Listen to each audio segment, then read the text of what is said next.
ಯಾಕೆ sir light ಇಲ್ಲ? ಏಜಿನ 2 ದಿನ. ನೀವು ಏಜಿನ ಐತಿ ಅಡ್ಮಿಟ್ ಆಗಿ? ಹಾಂ 10 ದಿನ ಆಯಿತು. ಏಜಿನ ಐತಿ ಲೈಟ್ ಇಲ್ಲ? 2 ದಿನ ಆಯಿತು. ಯಾವ್ರು ನಿಮ್ಮದು? ಬಾಲ್ಕಿ. ಏನಾಗ್ಯದ್ರಿ ಇಲ್ಲಿ ಪೇಷಂಟ್? ಹೌದೇನು ರೀ? ಅಂದ್ರೆ 2 ದಿವಸ ಆಯ್ತು ಇಲ್ಲೇ ಇದ್ರೆ ನೀವು ಕಡೆ ಲೈಟ್ ಇಲ್ಲ. ಹೆಂಗೆ ನಟ್ಲತ್ರಿ ಊಟ ಮಾಡೋದು? ಪೇಷಂಟ್ಗಳು ಎಲ್ಲ ನೋಡೋದೇನು ಹೆಂಗೆ? ಹೊರಗೆ ಇದು ಮಾಡತ್ರಿ? ಆಮೇಲೆ ಒಳಗೆ ಹೆಂಗೆ ಕತ್ಲಾಗೆ ಮಂಗ್ಲತ್ರಿ? 2 ದಿವಸ ಆಯಿತು. ಅಂದರೆ ಇಲ್ಲಿ ಯಾರೋ ಬಂದು ಕೇಳ್ತಾ ಇಲ್ಲ ನಿಮ್ಗೆ? ಯಾರು ಲೈಟ್ ಇಲ್ಲ ಅದು? ಹಾಂ ಏನ ಸರ್ ನಿಮ್ಮ ಹೆಸರು? ಯಾವರು? ಬಾಲ್ಕಿ. ಆಯ್ತು ಸರ್. ನಿಮ್ಮದು? ಹಾಂ ಏಜಿನ ಐತಿ ಇಲ್ಲ ಅಡ್ಮಿಟಾಗಿ? ಹಾಂ ಲೈಟ್ ಇಲ್ಲ ಏಜಿನ ಐತಿ ಲೈಟ್? ಹಾಂ ಹಾಂ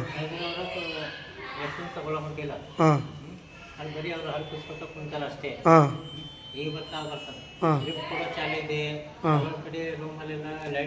ಹಾಂ ಹಾಂ ಅಂದ್ರೆ ಟೋಟಲ್ ಪೇಷಂಟ್ ಎಲ್ಲ ಪೂರ ಕತ್ಲಲ್ಲಿ ಅವ? ಅಂದ್ರೆ ನೀವು ಹೋಗಿ ಹೇಳಿರಿ?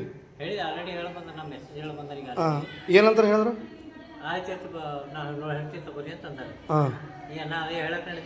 ಹಾಂ ಹಾಂ ಏನಂದ್ರೆ ಲೈಟ್ ಇಲ್ಲ ಅಂತ ಅಂತಾರೆ?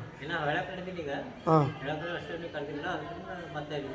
ಹಾಂ ಬಟ್ ಇದಕ್ಕೆ ಎಲ್ಲ ಕಡೆ ವ್ಯವಸ್ಥೆ ಮಾಡಿ ವ್ಯವಸ್ಥೆ ಕೊಡ್ಬೇಕು ಸರ್ಕಾರ. ಏನದ ಮೇಲೆ ಸರ್ಕಾರಕ್ಕೆ ಹೇಳತ್ತೀನಿ ನಾನು. ಮಕ್ಕಳಿಗೆ ಒಳ್ಳೆ ರೀತಿ ಸಮಸ್ಯೆ ಕೊಡಬೇಕು, ಒಳ್ಳೆ ರೀತಿ ಟ್ರೀಟ್ಮೆಂಟ್ ಕೊಡಬೇಕು, ಒಳ್ಳೆ ರೀತಿ ಏನದ ಸಮಸ್ಯೆ ಒಳ್ಳೇದಾಗಬೇಕು ಅಷ್ಟೇ ನಮ್ಮ ವಿನಂತಿ. ಮತ್ತೇನೆ ಇನ್ನೊಂದು ನಾವು ಹೇಳೋದೇನಂತಂದರೆ ನಮ್ಮ ಗೌರ್ಮೆಂಟ್ ಹಾಸ್ಪಿಟಲ್ ಬೀದರ್ ಡ್ರೀಮ್ಸ್ ಆಗಿ ಅಲ್ಲಿ ಟ್ರೀಟ್ಮೆಂಟ್ ಕೊಡ್ತಾರೆ, ಸರಿಯಾಗಿ ಕೊಡ್ತಾರೆ. ಆಮೇಲೆ ಬೇರೆ ಕರೆ ಆಗ್ತದೆ ಟ್ಯಾಬ್ಲೆಟ್ಸ್ ಆಗಲಿ ಹೊರಗಿಂದೇ ಕೊಡ್ತಾರೆ, ಮತ್ತು ಏನು ಟೆಸ್ಟಿಗೂ ಹೊರಗಿಂದೇ ಬರ್ತಾರೆ, ಮತ್ತು ದುಡ್ಡು ಮಾತ್ರ ಕೇಳ್ತಾ ಇದ್ದೀರ ಅವರು. ಅದು ನಮ್ಮ ರಿಕ್ವೆಸ್ಟು ಸರ್ಕಾರಿಗೆ ಇದು ಮುಟ್ಟಬೇಕು. ಮನೋಹರ್ ಕುಮಾರ್. ಯಾವರು? ಶಾಗನ್ ಲೇಬರ್ ಫಂಡ್.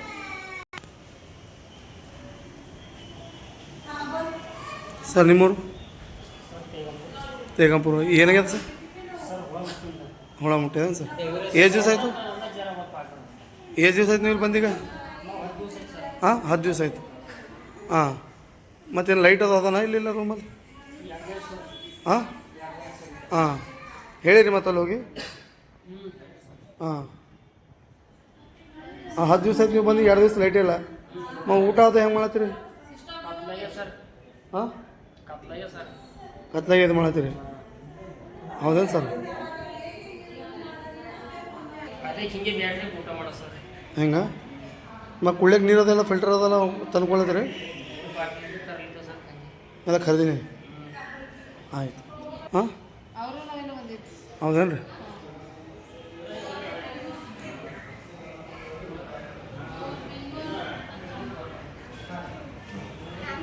क्या हो गया अम्मा?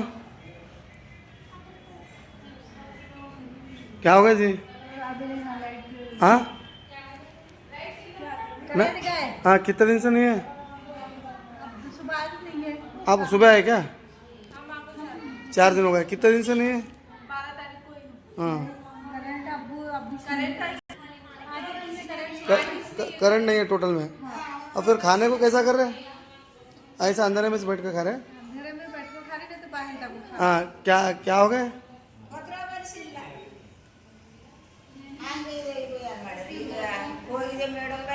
हाँ अच्छा ಏಜ್ ಏನೈತೆ ನೀವು ಬಂದು? ಯಾವರು? ಮಮದಾಪುರ. ಏನಾಗ್ಯದ? ಹಾಂ ಲೈಟೇ ಇಲ್ಲ ಅಂದ್ರೆ ಇದರಲ್ಲಿ. ಹಾಂ ಬಂದು ನೋಡತ್ತಾರಲ್ಲ ನೋಡಲಿ ಹೇಳಿರಿ ಅವ್ರಿಗೆ ಲೈಟ್ ಇಲ್ಲ ಅಂತ ಹೇಳಿರಿ. ಹಾಂ ಹಾಂ ಹಾಂ ಹಾಂ ಹೇಳಕ್ರ ಏನು? ಹ್ಞೂ ಏನು ರೀ ಬಂದಿರಲಿಲ್ಲ? ಟೋಟಲ್ನಾಗ ಹೇಳಿದ್ರು ಬರೋಣ್ರ. ಮಕ್ಕ ಈ ಇಂಜೆಕ್ಷನ್ ಎಲ್ಲ ಹೆಂಗೆ ಕೊಡೋದು ಕತ್ಲಲ್ಲೇ ಬಂದಿದ್ದು ಮಾಡತ್ತಾರ ಅಂದ್ರೆ ಹಾಂ ಇನ್ನೂ ಬಂದಿಲ್ಲ ಇಂಜೆಕ್ಷನ್ ಹಾಂ ಹಾಂ ಅಂದ್ರೆ ಇಂಜೆಕ್ಷನ್ ಹಿಂಗೆ ಕತ್ಲಾಗೆ ಫೋನಿನ ಬ್ಯಾಟ್ರಿ ಕೊಡ್ಲತ್ತಾರ ಆಯ್ಸಾ ಹಾಂ ಫ್ಯಾನ್ ಬಿನೇ ಯಾರ ಲೈಟ್ ಬಿನೇ ಯಾರ ನಿಮ್ಮದು ಹಾಂ ಹಾಂ ಬ್ಲೇಡ್ ಹಚ್ಚಿಂದ ಕಾಣಿಸಲ್ಲಾಗ್ಯದ ಹಾಂ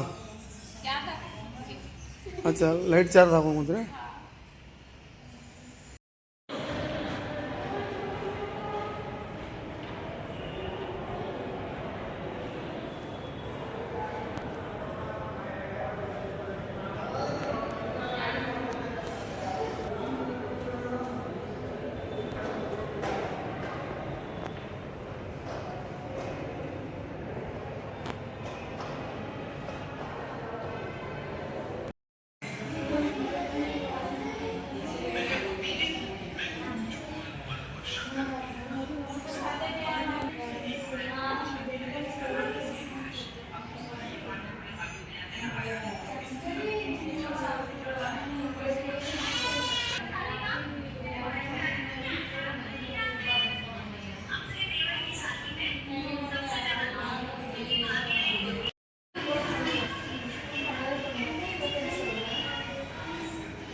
ಸ್ನೇಹಿತರೆ ನಾ ಹೇಳೋದೇನು ಮಾತಂದ್ರೆ ಬೀದರ್ ಜಿಲ್ಲೆಯ ಬ್ರಿಮ್ಸ್ ಆಸ್ಪತ್ರೆಯಲ್ಲಿ ಏನದಂದ್ರೆ ಸುಮಾರು ಈ 3 ದಿವಸ ಆಯ್ತು ನಮ್ಮ ಮಗಳಿಗೆ ನಾವು ಅಡ್ಮಿಟ್ ಮಾಡಿದೆವು.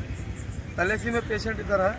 ಟೋಟಲ್ದಾಗ 4ನೇ ಫ್ಲೋರ್ದಾಗ ಮಕ್ಕಳು ಏನೋ ವಾರ್ಡ್ ಅದ. ಆ ವಾರ್ಡಲ್ಲಿ ಏನಪ್ಪ ಅಂದ್ರೆ ಈ ಬೀದರ್ ಬ್ರಿಮ್ಸ್ ಆಸ್ಪತ್ರೆಯಲ್ಲಿ ಏನದ ಇಂಥ ಹಗರಣ ನಡೆದ ಏನದ ಹಗರಣ ಲೆಕ್ಕ ಏನದಂದ್ರೆ ತಲೆಸೀಮೆ ಪೇಷಂಟ್ ಆಗಲಿ ಅಥವಾ ಯಾವೇ ಇರಲಿ ಆ ತಲೆಸೀಮೆ ಪೇಷಂಟ್ದು ಟ್ಯಾಬ್ಲೆಟ್ಸು ಇಲ್ಲ ಅಂತ ಹೇಳ್ತಾರೆ. ಪೇಷಂಟ್ ಟ್ಯಾಬ್ಲೆಟ್ಸ್ ಇಲ್ಲ ಅಂದ್ರೆ ಬೀದರ್ ಜಿಲ್ಲೆಯಲ್ಲಿ ಟ್ಯಾಬ್ಲೆಟ್ಸ್ ಎಲ್ಲೂ ಸಿಗಲ್ಲ. ಅದು ಬೀದರಲ್ಲಿ ಸಿಗಲಿಲ್ಲ ಅಂದ್ರೆ ಹೈದರಾಬಾದ್ ನೀಲಾಪುರ ಹಾಸ್ಪಿಟಲಲ್ಲಿ ಸಿಗ್ತಾವೆ ಟ್ಯಾಬ್ಲೆಟ್ಸ್ಗಳು. ಅವು ಒಂದೊಂದು 50 ರೂಪಾಯಿ ಒಂದು ಸಿಗ್ತಾವೆ. ಬಡ ರೋಗಿಗಳು ಭಾಳ ಬಡದಾಡ್ತಾ ಇದ್ದಾರೆ. ಮತ್ತು ಇನ್ನೂ ಒಂದು ಏನಂದ್ರೆ ನಿನ್ನಿಂದ ಇದ್ರಾಗೆ ನಾವು ನಿನ್ನಿಂದ ಘಟನೆದಾಗೆ ನಿನ್ನ ಬ್ಲಡ್ ಟೆಸ್ಟ್ ಮಾಡ್ಕೊಳಕ್ಕೆ ಹೋದಾಗ ಬಿಲ್ ಕಟ್ಟಿದೆವು. ಬಿಲ್ ಕಟ್ಟ ನಂತರ ಏನಾಯ್ತು ಅಂದ್ರೆ ಅಲ್ಲಿ ಬ್ಲಡ್ ಟೆಸ್ಟ್ ಕೊಡ್ಲಕ್ಕೆ ಹೋದಾಗ ಏನಾಯ್ತು ಅಂದ್ರೆ ಆ ಬ್ಲಡ್ ಸ್ಯಾಂಪಲ್ ತೊಗೊಂಬತ್ತ ಇಲ್ಲಿ ಬ್ಲಡ್ಡಿನ ಮಷಿನ್ಗಳಿಗೆ ಅದು ಲಿಕ್ವಿಡ್ ಇರ್ತದೆ. ಆ ಲಿಕ್ವಿಡ್ ಕೂಡ ಇಲ್ಲ ಅಣ್ಣ, ನಾವು ಹಾಕಿ ಇವತ್ತಿಗೆ ಇದಾಯಿತು, 8 ದಿವಸ ಬಾದ್ ನೀವು ಬರ್ರಿ ಅಂತಂದು ಹೇಳ್ತಾರೆ ಅಲ್ಲಿಂದ ಸಿಬ್ಬಂದಿಗಳು. ಬ್ಲಡ್ ಬ್ಯಾಂಕಿನ ಸಿಬ್ಬಂದಿಗಳು ಏನಪ್ಪ ಅಂದ್ರೆ 8 ದಿವಸ ಬಾದ್ ಬರೋಣ, ನೀವು ಅದು ಲಿಕ್ವಿಡ್ ಆಗೋದು ನಮ್ಮಲ್ಲಿ ಅಂತ ಹೇಳಿದ್ರು. ಇವತ್ತು ಸ್ಕ್ಯಾನಿಂಗ್ ಮಾಡೋಕೆ ಹೋದ್ರೂ ಕೂಡ ಈ ಸ್ಕ್ಯಾನಿಂಗ್ ಮಾಡೋಂಥ ಜಾಗದಲ್ಲಿ ನಾವು ಮುಂಜಾನೆ ಏನಪ್ಪ ಅಂದ್ರೆ 8-9ರಿಂದ ಸ್ಟಾರ್ಟ್ ಮಾಡ್ತೇವೆ, 1ಕ್ಕೆ ಬಂದಾಯ್ತದ ಅಂತ ಹೇಳಿದ್ರು. ಇವತ್ತು ಸ್ಕ್ಯಾನಿಂಗ್ ಕೂಡ ಪೆಂಡಿಂಗ್ ಅದ. ಆಮೇಲೆ ಇವತ್ತು ನೈಟು ನಾವು ಹೋದಾಗ ವಾರ್ಡಲ್ಲಿ ಕೂಡ ಲೈಟ್ ಇಲ್ಲ. ಇಂಥ ಏನು ನಾಚಿಕೆ ಪಡೋಂಥ ಬೀದರ್ ಜಿಲ್ಲೆಯಲ್ಲಿ ಏನಪ್ಪ ಅಂದ್ರೆ ಬ್ರಿಮ್ಸ್ ಆಸ್ಪತ್ರೆ ನಡೆಸ್ತಾ ಇದ್ದಾರೆ. ಇದಕ್ಕೆ ಯಾರು ಉಸ್ತುವಾರಿ ಸಚಿವರಾಗಲಿ ಅಥವಾ ಈ ಸರ್ಕಾರದವರಾಗಲಿ ಅಥವಾ ಜಿಲ್ಲಾಧಿಕಾರಿಗಳಾಗಲಿ ಇಲ್ಲಿ ಯಾರ ಗಮನಕ್ಕೂ ಬರ್ತಾ ಇಲ್ಲ. ಕಡು ಬಡ ಜನಗಳು ಏನಪ್ಪ ಅಂದ್ರೆ ಭಾಳ ಸಮಸ್ಯೆಯಿಂದ ಈ ಬ್ರಿಮ್ಸ್ ಆಸ್ಪತ್ರೆಯಲ್ಲಿ ಏನಂದ್ರೆ ಖಾಲಿ ಅದು ಮಲ್ಗಾಪುರದಾಗ ಏನಪ್ಪ ಅಂದ್ರೆ ನಾವು ಬೆಡ್ ಕೊಟ್ಟರೆ ಮಕ್ಕಳಿಗೆ ಇಲ್ಲಿ ಹಂತಂಥ ಸಮಸ್ಯೆದವ್ರು ಬಂದಾರ, ಹುಳ ಮುಟ್ಟಿನವ್ರು ಬಂದಾರ, ಭಾಳ ಜನ ಆಕ್ಸಿಡೆಂಟ್ ಆದವ್ರು ಬರ್ತದ. ಒಂದು TT ಸಿಗಲ್ಲ ನೈಟ್ ಬಂದಾಗ, ಒಂದು TT ಕೂಡ ಅವ್ರ ಹತ್ರ ಬರಲ್ಲ, TT ಕೂಡ ಸಿಗಲ್ಲ. ಹೊರಗಿಂದ ನಮ್ಮ ಕೈಲಿಂದ ತರ್ಲಕತ್ತಾರ TTಗಳು. ಅದ್ರ ಸಲುವಾಗಿ ಏನು ಮಾಡಬೇಕು ಅಂತ ಅರ್ಥ ಆಗಲ್ಲ ಉಂಟದ. ಈ ಬ್ರಿಮ್ಸ್ ಆಸ್ಪತ್ರೆ ಪೂರಾ ಹದಿಗಟ್ಟೋಗ್ಯದ. ಇದಕ್ಕೆ ಏನಪ್ಪ ಅಂದ್ರೆ ಸೂಕ್ತವಾಗಿ ಏನಿದು ಉಸ್ತುವಾರಿ ಸಚಿವರು ಹಾಗೂ ನಮ್ಮ ಬೀದರ್ ಜಿಲ್ಲೆಯ ರಹೀಮ್ ಖಾನ್ ಅವರು ಎಚ್ಚರಿಸ್ಕೊಂಡು ಈ ಬ್ರಿಮ್ಸ್ ಆಸ್ಪತ್ರೆ ಒಂದು ನಿಗಾ ಇದು ಮಾಡಬೇಕು. ಮತ್ತು ಇನ್ನೊಂದು ಹಾರ್ಟ್ ಸಲುವಾಗಿ ಮೊನ್ನೆ ನಮ್ಮದು ಬೀದರ್ ಜಿಲ್ಲೆಗೆ ಬಂದು ಏನಪ್ಪ ಅಂದ್ರೆ ನಮ್ಮದು CM ಅವರು ಹಾಗೂ DCM ಅವರು ಎಲ್ಲ ಸಚಿವರು ಕೂಡ ಬಂದು ಏನಪ್ಪ ಅಂದ್ರೆ ಉದ್ಘಾಟನೆ ಮಾಡ್ಯಾರ. ಸುಮಾರು ಜನ ಬೇರೆ ಕಡೆ ಎಲ್ಲ ಹಾರ್ಟಿನ ಜನಗಳೆಲ್ಲ ಹಾರ್ಟ್ ಪೇಷಂಟ್ಗಳೆಲ್ಲ ಸಾಯ್ತಾ ಇದ್ದಾರೆ. ಸುಮಾರು ಮಷಿನ್ಗಳು ಅವ, ಒಳಗೆ ಯಾರು ಡಾಕ್ಟರ್ಸೇ ಇಲ್ಲ. ಇದಕ್ಕೆಲ್ಲ ಪೂರ ಫುಲ್ ಏನಪ್ಪ ಅಂದ್ರೆ ಈ ಸರ್ಕಾರ ನಿರ್ಲಕ್ಷ್ಯ ಮಾಡ್ತಾ ಇದ್ದದ. ಸರ್ಕಾರ ಅಂತೂ ಟೋಟಲ್ ವಿಫಲ ಆಗ್ಯದ. ಟೋಟಲ್ ಈ ಬೀದರ್ ಜಿಲ್ಲೆಯಲ್ಲಂತೂ ಸರ್ಕಾರ ಅಂತೂ ಪೂರಾ ವಿಫಲ ಆಗಿದ್ದು ಎದ್ದು ಕಾಣಿಸ್ತಾ ಇದ್ದದ. ಸುಮಾರು ಏನದ ನಾವು ಖುದ್ದು ಬೇರೆಯವ್ರದ್ದು ಯಾರ್ದು ಹೇಳ್ತಾ ಇಲ್ಲ, ನಮ್ಮ ಮಗಳದೇ ಸದ್ಯ ನಾವು ಅಡ್ಮಿಟ್ ಮಾಡಿದ್ದೇವೆ ಬೀದರ್ ಜಿಲ್ಲೆಯಲ್ಲಿ ಬ್ರಿಮ್ಸ್ ಆಸ್ಪತ್ರೆಯಲ್ಲಿ. ಸುಮಾರು ಈಗ 3 ದಿವಸ ಆಯಿತು. ನಮ್ಮದೇ ಒಂದು ಈ ಇದರಲ್ಲಿ ನಾವೆಲ್ಲ ಈಗ ಓಡಾಡೋಂಥ ಜನಗಳೇ ನಾವು ಹೋರಾಟದಲ್ಲಿ ಸಂಘಟನೆ ಹೋರಾಟಗಳಿದೆ ಓಡಾಡೋಂಥ ಜನಗಳದ್ದು ಇಂಥ ಪರಿಸ್ಥಿತಿ ಇದ್ರೆ ಸಾಮಾನ್ಯ ಹಳ್ಳಿ ಊರಿಂದ ಬಂದಂಥ ಜನಗಳದ್ದು ಏನಾಗಿತ್ತು ಪರಿಸ್ಥಿತಿ ಹಂಗೆ ಅಂದ್ರೆ ಈಗ ನಾವು ಅಲ್ಲಿ ಒಳಗಡೆ ಹೋದಾಗ ಲೈಟ್ ಕೂಡ ಇಲ್ಲ ಸರ್, ಹೆಂಗೆ ಊಟ ಮಾಡ್ತಾ ಇದ್ದೀರಿ ಅಂತ ಕೇಳಿದಾಗ ನಾವು ಏನು ಮಾಡ್ಬೇಕು ಸರ್, ನಾವು ಎಲ್ಲ ಈಗ ಪರಿಸ್ಥಿತಿ ಗಂಭೀರ ಇದೆ ನಮ್ಮದು. ಪ್ರೈವೇಟ್ ಆಸ್ಪತ್ರೆಗಂತೂ ಹೋಗ್ಲಿಕ್ಕೆ ನಮ್ಮಲ್ಲಿ ದುಡ್ಡಿಲ್ಲ. ಹೊರಗಡೆ ಕುಂತ ಏನು ಊಟ ಕೊಡ್ತಾ ಇದ್ರೆ ಊಟದಿಂದ ನಮ್ಮದು ಇಲ್ಲಿ ಊಟ ಮಾಡ್ತಾ ಇದ್ದೀವಿ. ಲೈಟಿನ ಬೆಳಗ್ಗೆ ಹೆಂಗೆ ಮಾಡ್ಬೇಕ್ರಿ ಅಂದ್ರೆ ಇಂಜೆಕ್ಷನ್ ಕೂಡ ಲೈಟ್ ಫೋನಿನ ಟಾರ್ಚ್ ಹಾಕಿ ಇಂಜೆಕ್ಷನು ಹಾಗೂ ಗೋಳೆಗಳು ಕೊಡ್ತಾ ಇದ್ದಾರೆ ಅಂತಂದು ಅಲ್ಲಿನ ಜನಗಳು ಹೇಳ್ತಾ ಇದ್ದಾರೆ. ಅದ್ರ ಕಡೆಯಿಂದ ಏನಪ್ಪ ಅಂದ್ರೆ ಎಚ್ಚರಿಸ್ಕೊಂಡು ಇದು ಕೂಡಲೇ ಇದು ಮಾಡಬೇಕು. ಇಲ್ಲಾಂದ್ರೆ ಬ್ರಿಮ್ಸ್ ಆಸ್ಪತ್ರೆ ಏನಂದ್ರೆ ಸಂಪೂರ್ಣವಾಗಿ ಮುಚ್ಚಬೇಕಂದು ಕಳಕಳಿಯಿಂದ ಕೇಳ್ಕೊತಾ ಇದ್ದೀನಿ. ಯಾಕಂದ್ರೆ ಪೂರಾ ಸರ್ಕಾರ ಟೋಟಲಾಗೆ ವಿಫಲ ಹಾಕುಂತದ. ನಾವು ಸುಮಾರು ಜನ ಯಾರಿಗಾರ ಹೇಳಕ್ಕೆ ಹೋದ್ರೆ ಏನಪ್ಪ ಅಂದ್ರೆ ಇವ್ರು ಹಂಗೆ ಮಾಡ್ತಾ ಇದ್ದಾರೆ ಹಿಂಗೆ ಮಾಡ್ತಾ ಇದೊಂದು ಮಾತು. ಇನ್ನೊಂದು DH ಅವ್ರಿಗೆ ಕೂಡ ಗಮನಕ್ಕೆ ಹಾಕಿದೆವು, ಲೆಟರ್ ಕೂಡ ಇದು ಮಾಡಿದೆವು. ಮತ್ತು ಇನ್ನೊಂದು ಏನಂದ್ರೆ ನಮ್ಮದು ಇವರು ಶೆಟ್ಕರ್ ಅವ್ರಿಗೆ ಕೂಡ ಹೇಳಿದೆವು. ಶೆಟ್ಕರ್ ಅವ್ರಿಗೆ ಕೂಡ ಹೇಳಿದಾಗ ಕೂಡ ಅವರು ಗಮನಕ್ಕೆ ಏನೋ ಇದು ಮಾಡ್ತಾರೆ. ಅರೆ ಅವ್ರು ಕ್ಯಾರಿ ಅಂತ ಇಲ್ಲ. ಅವರು ಟೋಟಲಾಗಿ ಬಂದು ಎಲ್ಲ ಕಡೆ ಏನಪ್ಪ ಅಂದ್ರೆ ತಮ್ಮ ಹೊಡಿತಾ ಇದ್ದಾರೆ. ಸೀದಾ ಅವ್ರದವ್ರು ಏನದಂದ್ರೆ ಯಾರ್ದವ್ರು ಮನೆ ಕಡೆ ಹೋಗ್ತಾ ಇದ್ದಾರೆ. ಈ ಬೀದರ್ ಬ್ರಿಮ್ಸ್ ಆಸ್ಪತ್ರೆ ಡ್ಯೂಟಿ ಮಾಡ್ತಾ ಇದ್ದಾರೆ ಆ ಜನಗಳು ಸಂಪೂರ್ಣವಾಗಿ ಏನಪ್ಪ ಅಂದ್ರೆ ಅಲ್ಲಿಂದ ಪರ್ಮನೆಂಟ್ ಡ್ಯೂಟಿ ಇದ್ದವರು ಯಾರು ತಮ್ಮ ಹೊಡೆಯೋದು ಸೀದಾ ಯಾರ್ದವ್ರು ಪ್ರೈವೇಟ್ ಹಾಸ್ಪಿಟಲಲ್ಲಿ ಅವರು ಟ್ರೀಟ್ಮೆಂಟ್ ಮಾಡ್ಕೋತಾ ಇದ್ದಾರೆ. ಎಲ್ಲ ರೋಗಿಗಳಿಗೆಲ್ಲ ಪ್ರೈವೇಟಲ್ಲಿ ಬಂದು ಅವರು ಟ್ರೀಟ್ಮೆಂಟ್ ಮಾಡ್ಕೋತಾ ಇದ್ದಾರೆ. ಗೌರ್ಮೆಂಟ್ ಹಾಸ್ಪಿಟಲಲ್ಲಿ ಯಾರು ಜಾಬನ್ನು ಮಾಡ್ತಾ ಇಲ್ಲ. ಏನಪ್ಪ ಬೀದರ್ ಜಿಲ್ಲೆ ಬ್ರಿಮ್ಸ್ ಆಸ್ಪತ್ರೆ ಏನು ಜಾಬ್ ಮಾಡ್ತಾರೆ ಎಲ್ಲ ಡಾಕ್ಟರ್ಸ್ಗಳು. ಇಲ್ಲಿ ಜಾಬ್ ಮಾಡಿದಂಥ ಜನಗಳು ಏನಪ್ಪ ಇದು ಡಾಕ್ಟರ್ಸ್ಗಳು ಏನದ ಅಂದ್ರೆ ಟೋಟಲ್ನಾಗ ಹೊರಗಡೆ ಪ್ರೈವೇಟಲ್ಲಿ ಅವರು ಎಲ್ಲೂ ಇದು ಮಾಡಬಾರ್ದು. ಸಂಪೂರ್ಣವಾಗಿ ಟೋಟಲ್ನಾಗ 8 ಗಂಟೆ ಏನು ಡ್ಯೂಟಿ ಇರ್ತದೆ ಅವ್ರದ್ದು, 8 ಇರ್ತದೆ ಏನು 12 ಗಂಟೆ ಇರ್ತದೆ. ಟೋಟಲ್ ಅವ್ರು ಏನಪ್ಪ ಅಂದ್ರೆ ಸಂಪೂರ್ಣವಾಗಿ ಹಳ್ಳಿ ಊರಿಂದ ಎಲ್ಲ ಜನಗಳು ಬರ್ತಾರೆ. ಅವ್ರು ಟೋಟಲ್ನಾಗ ಏನದಂದ್ರೆ ಅದಕ್ಕೆಲ್ಲ ಅವರು ಟ್ರೀಟ್ಮೆಂಟ್ ಕೊಡಬೇಕಂದು ಅತಿ ಕಳಕಳಿಯಿಂದ ಕೇಳ್ಕೊತಾನೆ. ಒಂದು ವೇಳೆ ಕೊಡಲಿಲ್ಲ ಅಂದ್ರೆ ಇದು ಏನಪ್ಪ ಅಂದ್ರೆ ಬ್ರಿಮ್ಸ್ ಆಸ್ಪತ್ರೆಯನ್ನು ಮುತ್ತಿಗೆ ಹಾಕಿ ಏನಪ್ಪ ಹೋರಾಟ ಮಾಡ್ತೇವೆ ಒಂದು ಎಚ್ಚರಿಕೆ ಕೊಡ್ತಾ ಇದ್ದೀವಿ. ನನ್ನ ಹೆಸರು ರವಿ ಬುಸಂಡೆ, ಭೀಮಾ ಕೋರೆಗಾಂವ್, ಜಿಲ್ಲಾಧ್ಯಕ್ಷ ಬೀದರ್. ಜೈ ಭೀಮ್.